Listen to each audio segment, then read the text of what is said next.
Hi guys, this is Misami. I am back to complain about something again. I didn't take 8 months this time. Today's topic is why every college student is now either a reseller or a content creator. By every, I don't mean every single, obviously, but you can probably name five. There are a lot of quotes about how billionaires were actually dropouts, but a dropout from where? That they forget to mention. So most of them were dropouts from Ivy League colleges like Harvard or Stanford. How many followers are you on? On Instagram, 1.9 million. Wow. How old are you? I'm 10. I think many people say, are you studying in class 1? I'm like, no, class 5. And they're like, Everyone and their moms are now calling themselves influencers. There's a lot of reels telling you to be creators or UGC creators where you don't need followers and you can make money. Living the influencer life with no followers. You can do it too. Check out the caption. There's a lot of young people starting small businesses. यार ये checkout the caption वाले तो मुझे बहुत घटिया लगते हैं यार। चेकआउट द कैप्शन जो लोग लिखते हैं ना भाई, तो फिर पोस्ट ही कर दो। मतलब ये क्या क्या बिकाऊ हो रहे हो आप? क्या बिकाऊ हो रहे हो? एक तो आप वीडियो बना रहे हो, फिर उसके बाद चेकआउट द कैप्शन। अगर मेरे को चार लंबे ऐसे पढ़ने हैं तो मैं वीडियो क्यों देख रहा हूँ? तो मेरे का ध्यान ही क्यों गया? एक सेकंड आपको क्या, आपको बेट करना था ना अपने चेहरे और अपनी वीडियो से, तो आप एक सेकंड की क्लिप लगाते, फिर स्क्रीन ब्लैक करके रीड कैप्शन लिख देते हैं। आपको इतना भी बोलने की ज़रूरत नहीं है मुंह से कि live the Instagram influencer life. मत बोलो, आप बस लिख दो कि रीड द फकिंग कैप्शन। यार बहुत दिमाग ख़राब होता है मेरा भाई। There's a lot of young people starting small businesses, whether it's handmade jewelry or crochet or reselling clothes from Sarojini under the name of a thrift store. So I think we have all seen an Instagram post or a news headline or a LinkedIn post about how the 17-year-old is earning an 8-figure salary, or like this kid has achieved this at this age, and that is amazing obviously. But when you see someone younger doing better than you, this brings like a lot of jealousy in you, because That's obviously there are true. going to be people who do better than you. But when Absolutely you see true. someone younger doing better, it just feels like I could have also done that. Or you might have seen some reel about turning your passion into profit. It feels like every college student, school student, is in the race to earn the earliest. It burns more when a younger person is more successful than you. This is not just a trend, it's a full blown culture of premature professional. I'm surprised कि she's starting all this with money. I don't think it's about money. I think it's about validation and attention, most of it. I really don't think it is about money. It's like watching a baby in a suit. And this is exactly how I feel when I see my friends going to corporate jobs. About 6 months back, I told my parents that I'm going on a vacation to Bangalore. That was a fucking lie. At that point, I was running a content agency while in the second year of my BBA. Zepto से हर रोज order करने का पैसा था, पर वो काफी नहीं लगता था। कुछ बड़ा करना था, कंफर्ट जोन से बाहर निकलना था. That moment, I booked a flight to Bangalore with no return tickets. I packed my suitcase, announced घर पर that I'm headed to Bangalore on a 6-day vacation. Tickets were booked. कौन रोकेगा? And Bangalore changed my life. I decided to take up a flat hill instead of going back home. I met new people, expanded our sales. Fuck, even sold my. कैसे? how help me understand। मैं दिल्ली जाना चाह रहा हूँ, ठीक है। Rent का मैंने सोच के रखा है 2 लाख रुपए मेरे बैंक अकाउंट में होने चाहिए, स्टैटिक होने चाहिए फॉर रेंट। स्टैटिक समझते हो? मतलब 1 रुपए हिलना नहीं चाहिए। That's rent money. 2 lakh for like a span of 6 months, ठीक है। ये कैसे पॉसिबल है कि उसमें जा रहा है 6 दिन के लिए वेकेशन में और उसने फ्लैट ले लिया? भाई 1.5 लाख तो तेरे से ब्रोकरेज मांगेगा आदमी। मतलब ब्रोकरेज नहीं, वो क्या, सिक्योरिटी, ठीक है। तू बैंगलोर में जा रहा है और तू ऊपर से एक अनमैरिड वो है। मतलब क्या, मुझे समझ में नहीं आ रहा, लाइक व्हाट, ठीक है। 1.5 लाख भी नहीं तो भाई कम से कम 1 महीने की एडवांस लेगा, कितना होगा? 60,000, 50,000, ठीक है। फ़्लाइट का खर्चा ही तेरा 10,000 होगा भाई, 70,000 तो ये हो गए। तेरे को पता है जितने 70,000 तूने 6 दिन में जितना मूव दिया ना, 70,000, उतने में लोग साल गुजारते हैं दिल्ली में। जो स्टूडेंट्स होते हैं जो डीयू में पढ़ने जाते हैं, बिहार से, यूपी से, छोटे गांव से, नंबर 99% लेके जो बड़े बड़े कॉलेजेस में जाते हैं, उनकी 70,000 रुपये साल का खर्चा है जो तूने 6 दिन में मूव दिया है। Like what the fuck is up with these content creators, No man? return tickets. I packed my suitcase, announced घर पर that I'm headed to Bangalore on a 6-day vacation. Tickets were booked. कौन रोकेगा? And Bangalore changed my life. I decided to take up a flat hill instead of going back home. I met new people, expanded our sales. Fuck, even sold my agency. And finally, I joined a new company as a consultant. I'm 20. I've done a bunch of. Even sold my agency, bro. I don't care who this guy is. मैं तो जानता भी नहीं इसको। I can give this to you in writing. कोई agencies नहीं खरीदता, कोई एजेंसी नहीं खरीदता भाई। Give me one name, like give me one name for real. भाई कौन एजेंसी, कौन खरीद रहा है बैठ के? कौन सा वीसी वेंचर कैपिटलिस्ट आके बोल रहा है मेरे को एक वीडियो एडिटिंग एजेंसी खरीदनी है? भाई ये कौन, ये कहाँ हो रहा है? या तो मैंने दुनिया नहीं देखी, या तो ये लोग कुछ अलग ही दुनिया में जी रहे हैं भाई, ठीक है। Agency is a service. Service कौन खरीदता है भाई? सर्विस कौन खरीदता है? वो खुद की स्टार्ट ना कर ले, वो खरीद क्यों रहा है? और वो तेरे से क्यों तेरी सर्विस खरीदेगा? What is an agency? Agency मतलब मान ले कि मैं एक बंदा हूँ, मैं राज हूँ, मेरे अंडर 5 लोग हैं जो वीडियो एडिटिंग करते हैं, मैं भी वीडियो एडिटर हूँ, वो भी 5 वीडियो एडिटिंग करते हैं। मैं क्लाइंट्स लेके आता हूँ, उनका काम लेता हूँ कि अच्छा आपकी दुकान है, ज्वेलरी की दुकान है, मेरी एजेंसी के पास आओ, हम आपको वीडियो सोशल मीडिया मैनेजिंग करेंगे। ये एजेंसी होती है, सर्विस सर्विस देना एजेंसी का काम होता है। एजेंट्स होते हैं बहुत सारे, एजेंट्स बहुत सारे इकट्ठा हो जाएं, दैट्स एजेंसी। ठीक है, तो इट्स लाइक व्हाट, कौन रहा है एजेंसी? कंपनीज खरीदते हैं लोग, बिजनेसेस खरीदते हैं, इंटेलेक्चुअल प्रॉपर्टी खरीदते हैं, प्रॉपर्टी खरीदते हैं, प्रोडक्ट्स खरीदते हैं, R&D खरीदते हैं। एजेंसी कोई नहीं खरीदता। मैं तेरी एजेंसी क्यों खरीदूंगा जब मैं तेरे जो ऑफर, जो तेरे अंदर बंदे काम कर रहे हैं उनको ज़्यादा पैसा देके अपने कंपनी में ना ले आऊँ? तेरी कंपनी क्यों एक्वायर करूंगा मैं? उसमें क्या मिल रहा है मुझे? अजीब लोग हैं यार। परसेप्शन मीडिया बाय राघव आनंद, या तो दैट्स एन एजेंसी। एजेंसी मतलब बस बहुत सारे freelancers together bro, that's all, there is nothing else. It's बहुत सारे freelancers together, that's an agency. एक कंपनी जिसमें बहुत सारे फ्रीलांस सर्विस दे रहे हो यार। Maybe for a brand name. तेरे को लग रहा है ये चूतिया का कोई ब्रांड नेम है? ब्रो, जिसके पास इतना पैसा है कि वो उसे खरीद ले। देख, अंडरस्टैंड वन थिंग भाई, तुम लोग पता नहीं, तुम लोग की इकोनॉमिक्स की लॉजिक मुझे पता नहीं तुम लोग इकोनॉमिक्स में कितने अच्छे हो। मैं तो बहुत ख़राब हूँ इकोनॉमिक्स में, बट मैं लॉजिक समझता हूँ, और मेरे लॉजिक के हिसाब से मुझे क्या लगता है, मैं गलत हो सकता हूँ बट मुझे क्या लगता है, अगर इस बंदे ने एक एजेंसी बनाई मतलब उसके अंदर एटलीस्ट 3 लोग काम कर रहे होंगे जिनको वो पे कर रहा होगा। इस एजेंसी का नाम होगा ए। कोई बंदा बायर है, उसने ऑफर दिया इस एजेंसी को खरीदने के लिए, तो इसने जो ये प्रॉफिट बना रहा है इतना हैप्पीली, 3 लोगों को सस्टेन कर रहा है, इससे ज़्यादा ही प्रॉफिट देगा। मतलब पैसा दिया होगा ना। खरीदना क्या होता है कि मैं तुझे एक ऐसा ऑफर दे रहा हूँ कि तू जो कर रहा है उसको छोड़ दे, मुझे बेच दे। तो मुझे वो नहीं देना तुझे कि जो तू ऑलरेडी कमा रहा है, मुझे तो उसके ऊपर के पैसे देना है। उसके ऊपर का पैसा तू इसकी कंपनी के लिए दे ही क्यों रहा है, जब तू खुद इन बंदों को ऑफर कर सकता है वही सेम पैसा और अपनी एक नई कंपनी बना सकता है उससे भी better. Like that makes no sense. और ये एजेंसी मतलब तू सर्विस बेच रहा है भाई, you are not even buying a product, it's literally a service. What? One thing I know for sure is that I know nothing.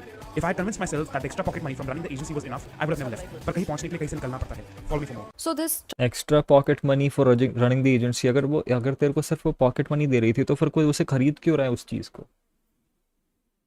That makes no sense. Maybe get their clients that already come to their agency, no not worth it. तुम किसी की company खरीद के over पे करके उसके clients ले रहे हो, that makes no sense. You just go to the fucking clients directly, pitch them, get the video. Once you get the video editors, if you poach people, and poaching तो बैंगलोर में बहुत होती है भाई, गूगल एप्पल की poaching हो जाती है, तो ये छोटी सी एजेंसी क्या चीज़ है? आप 5,000 ज़्यादा दोगे बंदा आ जाएगा, 5,000 का रेस करोगे मंथली बंदा आ जाएगा। बैंगलोर इतनी कंपेटिटिव जगह है, तो वहाँ पे आप ये क्लाइंट्स को लेने के लिए आपने कंपनी खरीद ली, आप चूतिया हो क्या? वो भी एक एजेंसी है, this is a service based startup. It's not कि आपका प्रोडक्ट इतना अच्छा है कि लोग आपके क्लाइंट्स आपको छोड़ेंगे नहीं, it's a service based startup. तो makes no sense to me honestly, जहाँ तक मेरा लॉजिक कहता है। trying to earn as early as possible, trying to earn the most as early as possible. This grinds it. Is this a sign of a hyper empowered attention and validation. Earning गया भाड़ में, earning गया भाड़ में। Majority of Instagram influencers do not even earn money. I don't know why she is so fixated upon economics. पैसा कोई नहीं कमा रहा है, और may be she is talking about these economic क्या कहते हैं, स्टार्टअप ब्रोज। ये जो यंग लड़के नहीं आते, 16 साल के, घर छोड़ दिया मैंने, मैं एक एजेंसी बिल्ड कर ली है, मैं ट्रेडिंग करता हूँ, मैं क्रिप्टो करता हूँ, और मैं महीने के 1 लाख पैसिव इनकम में कमाता हूँ। Maybe she is talking about them, but I was under the impression कि she is gonna talk about like all the creators and what not, कि लोग इतने कंटेंट क्रिएशन की तरफ क्यों जा रहे हैं। But I can assure you, जो भी कंटेंट क्रिएशन की तरफ जाता है, पैसा कमाना उसका गोल नहीं होता। पैसा तो आराम से आ जाएगा, उन सबका गोल होता है पॉपुलैरिटी, सबका गोल होता है फेमस होना, क्योंकि आप फेमस हो गए तो पैसा तो आ ही जाएगा। लेकिन आपके पास पैसा बिना फेम के नहीं आ सकता। फेम, अगर आपको पैसा भी कमाना है तो आपको फेमस होना ही पड़ेगा। कंटेंट क्रिएशन ही आप फेमस होने के लिए कर रहे हो। So I don't understand why money is here first, but ठीक है। generation, or is this a symptom of a deeper systematic anxiety? So let's try to break this down, because who is trying to have fun here?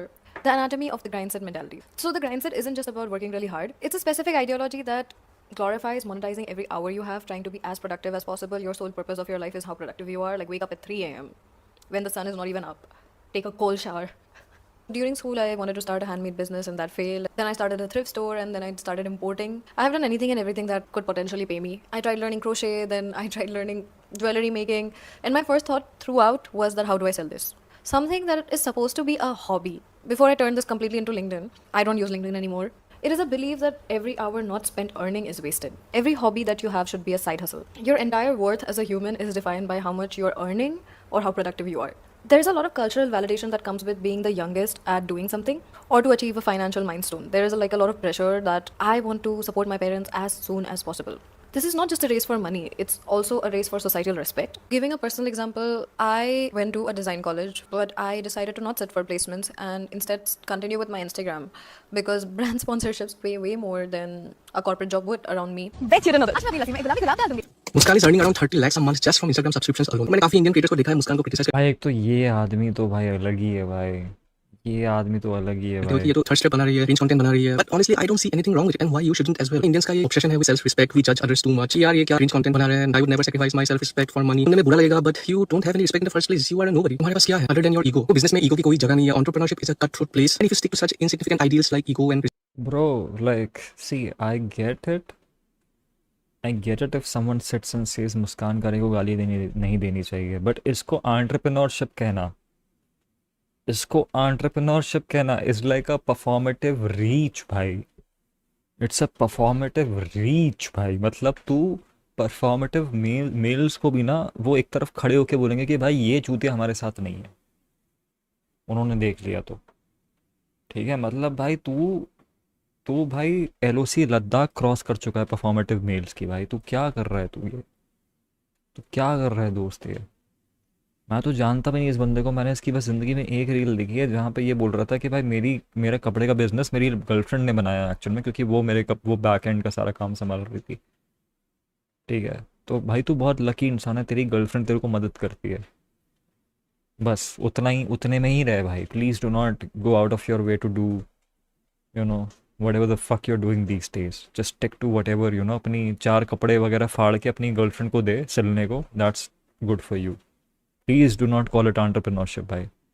ठीक है, अगर तेरे को पता तो entrepreneurship क्या होती है ना भाई, तो तेरी गर्लफ्रेंड को तेरी बचानी नहीं पड़ती कंपनी डूबती हुई, मेरे दोस्त। ठीक है, लाइक रियल बता रहा हूँ तेरे को। अगर तेरे को समझ होती है entrepreneurship की मेरे भाई, तो तेरी गर्लफ्रेंड को तेरी मदद नहीं करनी पड़ती, तू सस्टेन कर लेता, तू नहीं कर पाया। ठीक है, so just come on. Respect you won't go very far my friend. Dancing reels बनाने वाले, थर्ड स्टेप बनाने वाले, they are happier than you, they are richer than you while you are sitting on your. तो भोसड़ी के जो drugs बेचते हैं वो भी तेरे से ज़्यादा कमा रहे हैं, तो क्या भाई? I am someone who has said it 100 times कि जो भी लड़कियां थर्स्ट ट्रैप से कमा रही हैं उनको शेम नहीं करना चाहिए, उनको तो गाली भी नहीं बकनी चाहिए। गाली बकनी चाहिए जो लोग इनको फंड कर रहे हैं, जो डेस्परेशन सोसाइटी में इनको फंड कर रही है। लेकिन टू से कि the act of capitalising on it is morally correct और उसको आप मॉरल ग्राउंड्स पे क्रिटिसाइज ये नहीं कर सकते या फिर आप उससे अब डिसग्रंट नहीं हो सकते, is also wrong. It is also wrong because it's not something worth promoting. For example मान लो कि बहुत सारे दारू पी के लोग एक दूसरे को मार पीट देते हैं और फिर दारू में इतने नशे में एकदम चूर हो जाते हैं कि सड़क पे गिर जाते हैं। अब एक भिखारी आता है और उनके पैसे से, उनके जेब से पैसा निकाल के बैठ जाता है, तो आप देखोगे कि गलत लोगों के साथ गलत हुआ तो आपकी दिमाग में होगा कि यार क्या ही फ़र्क पड़ता है।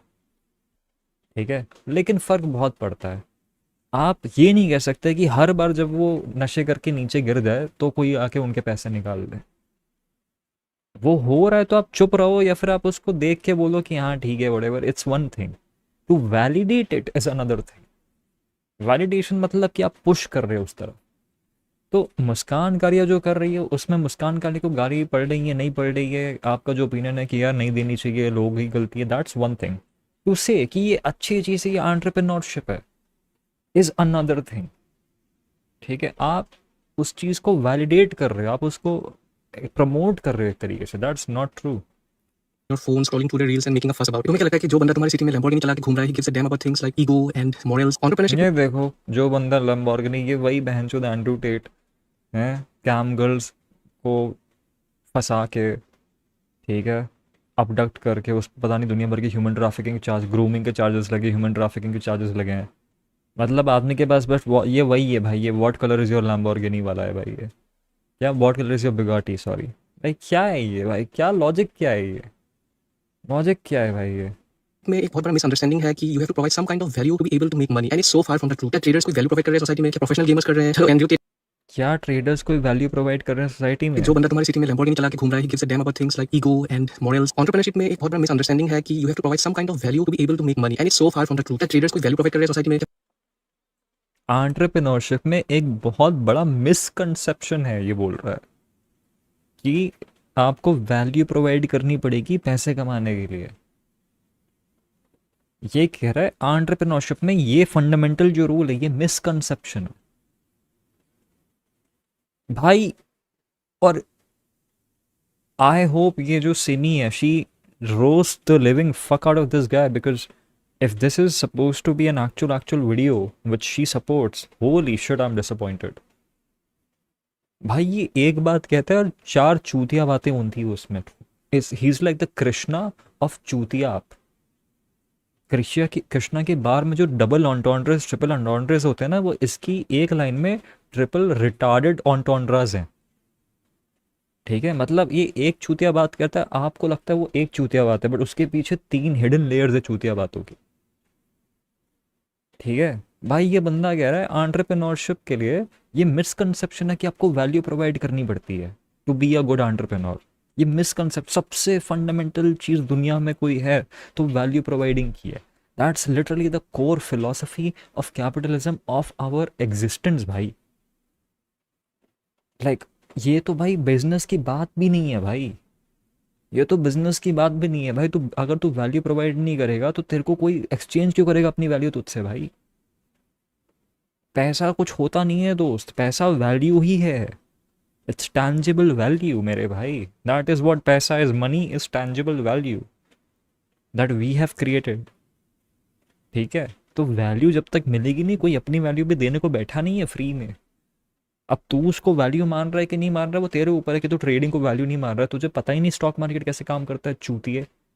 अगर 4 स्टॉक ट्रेडर्स बैठ के ट्रेड नहीं करेंगे, होल्ड नहीं करेंगे, सेल नहीं करेंगे, वो शॉर्ट नहीं करेंगे, तो तेरे बाप को कौन बताएगा कि कौन सा स्टॉक ऊपर जा रहा है, कौन सा नीचे जा रहा है, किस कंपनी की वर्थ अच्छी है, किसका फ्यूचर ख़राब है, किस कंपनी के फंडामेंटल शेकी हैं, या फिर उनकी किस कंपनी के डिसीजंस ख़राब हैं, उनकी मैनेजमेंट अच्छा काम नहीं कर रही है तो लोग स्टॉक्स बेच रहे हैं, तो मार्केट में सिग्नल जा रहा है कि ये कंपनी डूबने वाली है क्योंकि इनकी हरकतें ठीक नहीं है।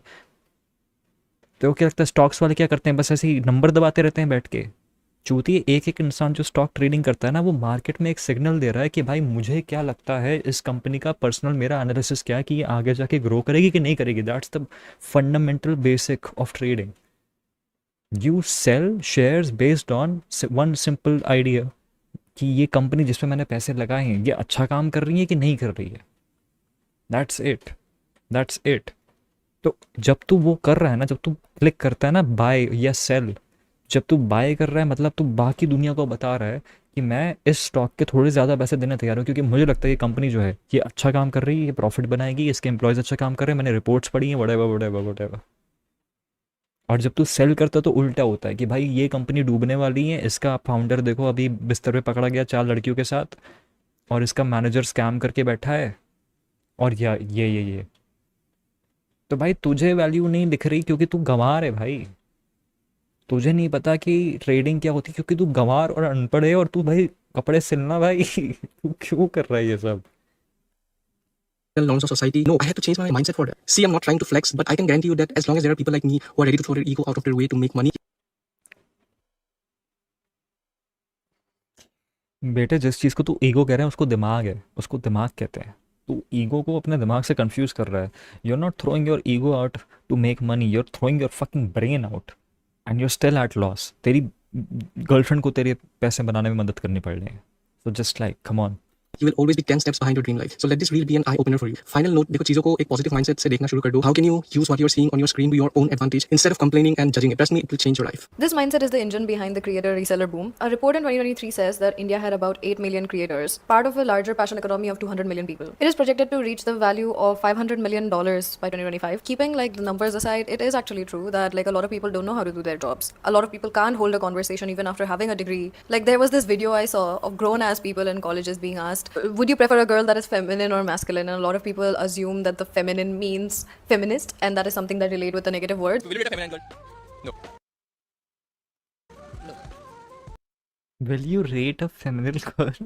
What? Feminist, and that is something that relate with a negative word. क्या? Feminine means feminist, and that is something that relate with a negative word. Will you rate or will you date? मैं समझ नहीं पा रहा क्या है ये. Yes. एक तो ये इसकी सबटाइटल्स खुद क्यों गलत है भाई.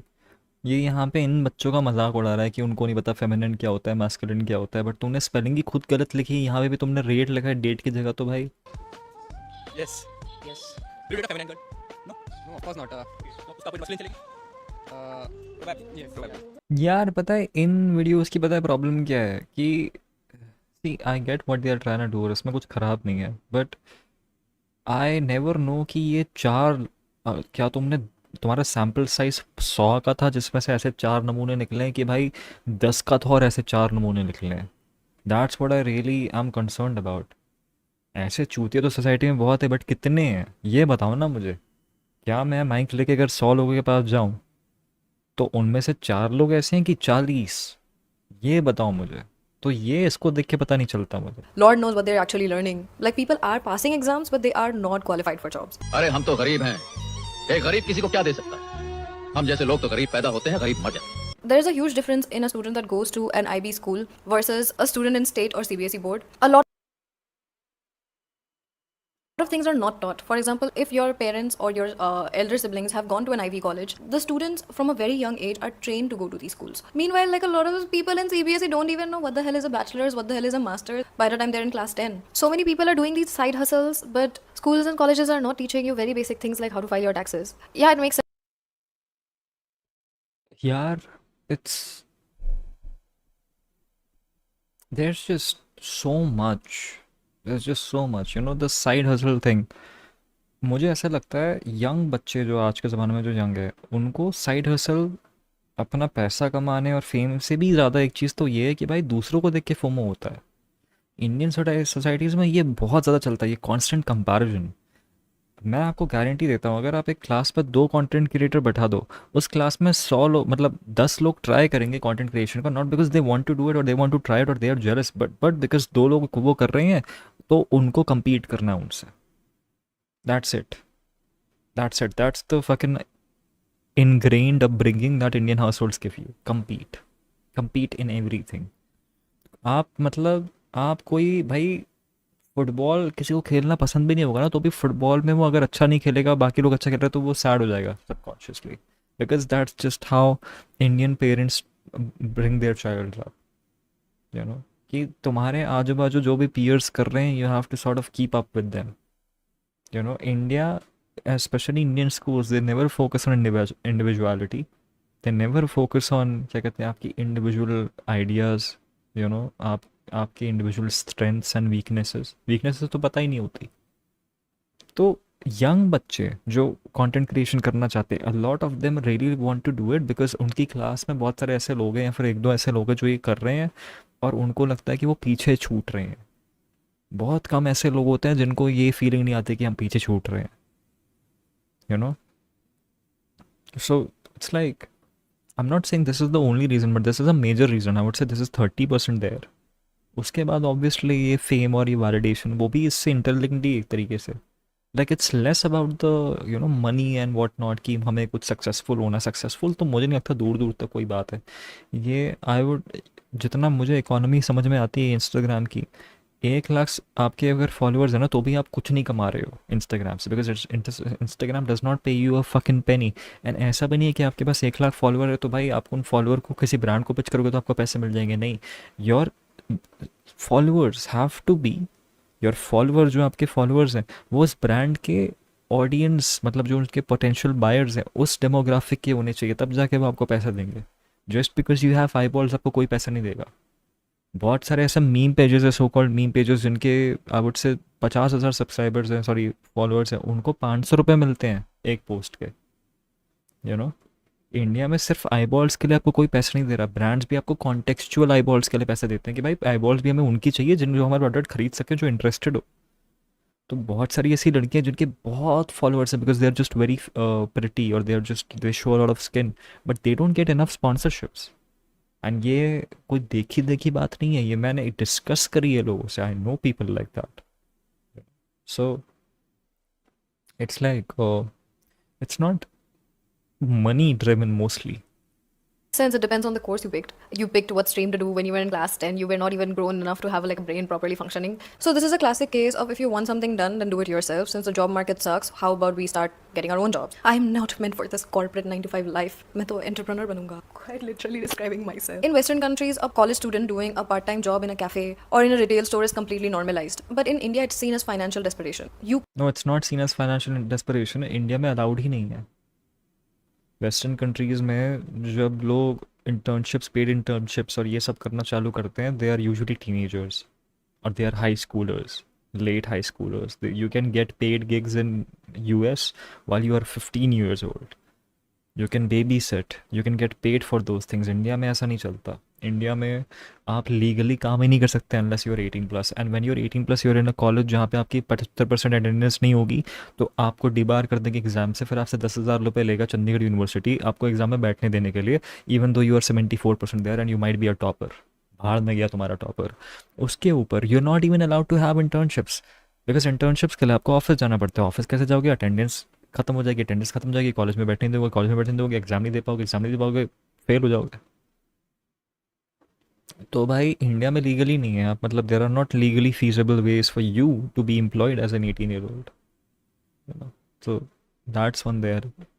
एंड यू नो जब तक ये कल्चर नहीं होगा तब तक ये जो 18 से लेकर लेट्स से 21 वाला क्राउड है, ये जब तक इंटर्नशिप्स करेगा नहीं, पेड इंटर्नशिप से, जब तक उस तरीके से ट्रेन नहीं होगा उस कल्चर से, तो वो अच्छा एम्प्लॉयबल क्राउड भी नहीं बनेगा. तो इसलिए आज अगर आप 18 साल की उम्र में किसी कंपनी के पास जाके बोलोगे कि I want to intern under you and I am not from a college, they will most likely not hire you. Why? Because you are not trained. If you had been doing internships since you were 16, 17, they would have still hired you or they would have given it a shot because you have some experience, if not a lot. You have 1 month of experience या कुछ भी. But legally नहीं है India में, so you don't get to do that. cannot be a waiter, a bartender. Any sort of service job is usually looked down upon because the wages are really low and the treatment that service workers receive in India is pretty shit. So being a creator or a reseller is seen as acceptable because it is seen as doing business instead of providing a service. So a student can earn money without facing judgment. So for example, in the West, it is common to do babysitting jobs, taking dogs for walking. This is not really normal or common in India. Another reason is financial anxiety and the FOMO economy. The cost of education is rising, layoffs are increasing. After working so many hours, companies are not willing to pay you enough. The work culture sucks. Companies expect you to work for endless hours. And on social media, you feel like everyone else is more successful than you or doing something with their life only while you don't have anything figured out. Your classmate just got a job. Why don't you have a job yet? Some guy on the internet just bought a car with his crypto earning. What are you doing? ये मेरे साथ होता है, इसलिए मैं इतना heater mode में हूँ अभी. But in the recent generation, even being above 20 is considered old. I have been called old for I'm a dinosaur भाई. being 23. And even I She's 23. She is old. 23 years old. It is old. used to think so actually. I can't blame others. But guys, it's not old. Trust me, it's not old. This is a It sign is of old. aging. So the grind set sells empowerment, but it has a lot of hidden costs. But the constant pressure to monetize everything and outperform everyone is intense. It can lead to a complete erosion of work-life boundaries.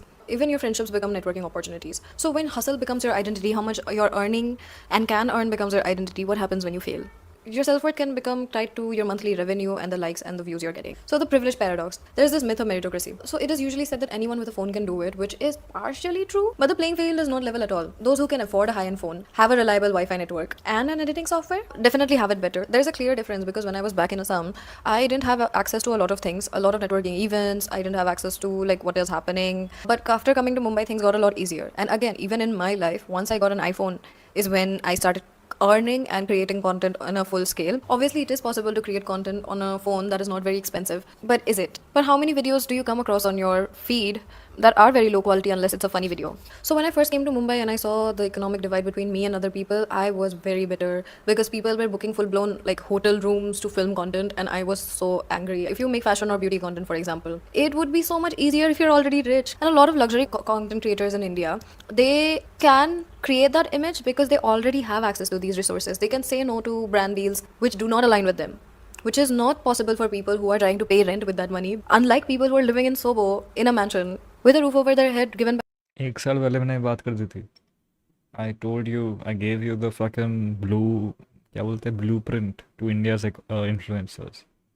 सब अमीर हैं, सब एक दूसरे के दोस्त हैं, और अगर उनमें से कोई, उनका 8 लोगों का ग्रुप है, उनमें से एक इंसान अभी इन्फ्लुएंसर नहीं है, वो अपना कुछ डायरेक्शन ट्राई कर रहा है, कोई डॉक्टर बनना चाह रहा है, उसको 3 साल बाद रियलाइज़ होता है मेरे सारे दोस्त इतना चिल मार रहे हैं, मेहनत नहीं करते, करोड़पति हैं because they have this fame and what not. फिर क्या करता है, धीरे धीरे करके उसको भी वो सॉफ्ट लॉन्च करते हैं, उसको अपनी रील्स में लाना चालू करते हैं. 5वें दिन उसके पास भी 1 लाख फॉलोअर्स है. Now he is also an influencer. I told you this 1 year ago. सब के सब मिले हुए हैं भाई, सब के सब. That's how this economy works. All of them are friends, all of them. So this ecosystem is heavily dominated by urban, middle class or rich English speaking narratives. The struggles of a tier 2 or tier 3 city creator is extremely different. So brands hold a lot of events in Delhi or Mumbai or bigger metro cities एक साल पहले मैंने, maybe she saw the live stream, we don't know. She's kind of, now she's repeating what I said. compared to smaller cities. It's very rare, and even if it happens, then the lack of opportunities you get is very different. So when students come to metro cities for college or like for earning or something like that, even if your parents are financially supporting you, they would pay rent, they would pay your college fees, which is also a huge privilege, but they will not pay for extra bullshit like concerts. They will not pay for extra things like a luxury bag, and you know how quickly trends come and go. How do you afford these things? There would be a lot of FOMO created. A lot of people don't want to use their parents' money to have these luxuries, so they try to have an extra side hustle by themselves to support their extra interests. There's very little financial education that is given to teenagers and children. Children are usually asked to stay out of it, and suddenly they are thrusted into a city and asked to do budgeting all by themselves. So this puts you in a very weird spot where you don't know what the hell you're doing. So I didn't know what I wanted to be growing up, but I knew that I wanted to be rich. Growing up, I saw a lot of struggle related to money. So I thought if I grow up and I earn a lot of money, I can help a lot of people. I have always been about the grind. But there's a lot of drama that goes behind this. It is claimed that this is easy money, but this is not easy money at all. It is not easy to deal with customers. It is not easy to run a business in school. But yes, it is possible and people do it. But they don't tell you what can possibly go wrong. You can face a lawsuit for India में आप, while being in school, you cannot really run a business. वो जो cross sharing हो गई, वो जो reselling हो गई, ये जो थ्रिफ्ट स्टोर्स है, they are not businesses, they are just side hustles. That's not a legitimate business. India में ये क्यों पॉसिबल नहीं है? बिकॉज लीगल नहीं है, रिसोर्सेज नहीं है, इंफ्रास्ट्रक्चर नहीं है, लॉज इन प्लेस नहीं है, आपके पास वो सेंस ऑफ प्रोटेक्शन नहीं है, वो राइट्स नहीं है, वो फॉर्मल अप्रूवल नहीं है to be able to do these things. US में आप एक्चुअल बिजनेस कर सकते हो 15 साल की उम्र में, इंडिया में नहीं कर सकते. इंडिया में आपके पास फिर यही ऑफलाइन तरीके होते हैं जो आपके हैंड इन हैंड तरीके होते हैं. कुछ साइड में कुछ छोटा सा कार्ड्स बना रहे हैं, खूबसूरती से पेंट करके गिफ्ट्स बना रहे हैं. बहुत सारी लड़कियां जिनकी बहुत क्रिएटिव होती हैं, बहुत अच्छी आर्टिस्ट होती हैं, वो क्या करती हैं, कस्टमाइज्ड गिफ्ट कार्ड बनाती हैं. That's not a business, that's just like whatever, you know. एक बिजनेस स्ट्रक्चर्ड वे में काम करना चाहिए, तब जाके वो एक बिजनेस होता है. ठीक है. दिक्कत ये है कि लोग हैं इतने केपेबल कि 15 साल की उम्र में अच्छे बिजनेस स्टैब्लिश कर सकते हैं, बट बिकॉज हमारे यहाँ लीगली नहीं है, बिकॉज हमारे यहाँ वो चीज़ डिस्करेज होती है, बिकॉज पेरेंट्स भी उसको सपोर्ट नहीं करते बच्चों को. 15 साल की उम्र में आप 12th में होते हो, पेरेंट्स बोलते हैं भाई पढ़ाई बोर्ड्स पे ध्यान दे. कोई तुम्हारे छोटे से बेकरी शॉप को कोई फंड नहीं करने वाले पेरेंट्स 15 साल में, जब तुम 12th में हो तो nobody is gonna do that. तो यू नो, जो इंडिया में जो सेंस है ना, ये बिजनेसेस हैं. मैं जब 15 साल की थी, मैंने ये करा, ये business, that's not a business. You wanted to do a business, sure, I can understand that. I can, you know, I can appreciate you for that. But what you were doing is not a business. It's just a fucking whatever side hustle या कुछ भी कह लो उसको. ठीक है. तो to call it business is not right in my opinion. So is this rush to earn a sign of empowerment? In a way, yes. It represents a generation I seeking don't think it's rush to earn. I think it's rush to be more popular autonomy and acknowledged and validated. and taking initiative to do with whatever little they have been provided. The government has also taken notice with initiatives like Create in India. But can these initiatives formalize an inherently informal workforce? Anyway, thanks for watching. If you want more, That's a good video, Simi. Thank you for talking about this. Now I'll tell you my simple thoughts on why every college student wants to be a reader or Instagram influencer. And मैं तुम्हें सिर्फ 1 minute में बताऊंगा कि ऐसा क्यों होता है. ठीक है. and she has not talked about this because hear me out. India में सबको इन्फ्लुएंसर क्यों बनना है, यंग लोगों को? क्योंकि इन्फ्लुएंसिंग ही एक अकेलौती ऐसी चीज़ है जिसकी वो रिस्पेक्ट नहीं करते. That's it, full stop. इसका मतलब क्या है? इसका मतलब ये है कि आप अमीर होने के लिए आप क्रिकेटर भी बन सकते हो, फेमस भी होगे, अमीर भी होगे. आप सिंगर बन सकते हो, फेमस भी होगे, अमीर भी होगे. आप यूट्यूबर बन सकते हो, फेमस भी होगे, अमीर भी होगे. आप एक्टर बन सकते हो, फेमस भी होगे, अमीर भी होगे. आप मॉडल बन सकते हो, फेमस भी होगे, अमीर भी होगे. लेकिन ये सब नहीं करना सबको. ये नीश चीज़ें हैं, ये स्पेसिफिक प्रोफेशंस हैं. इनको करने के लिए आपको ट्रेनिंग करनी पड़ेगी, आपको ग्राइंड करना पड़ेगा, रियल वर्ल्ड में आपको बाहर जाना पड़ेगा, दुनिया भर की चीज़ें करनी पड़ेगी. आप जानते हो कि इस चीज़ में कितना एफर्ट लगता है, तो आपके अंदर ही आपको पता है कि हम नहीं कर पाएंगे या फिर हमें नहीं करना. You will have to invest yourself into it. Influencing is the only thing जिसकी वो घंटा रिस्पेक्ट नहीं करते. उनको लगता है ये कोई भी कर सकता है, ये इसमें कोई एफर्ट नहीं लगता, चूतिया चीज़ है. अगर तो मैं भी साइड बाय साइड करके देख लेता हूँ, चलना होगा चल जाएगा.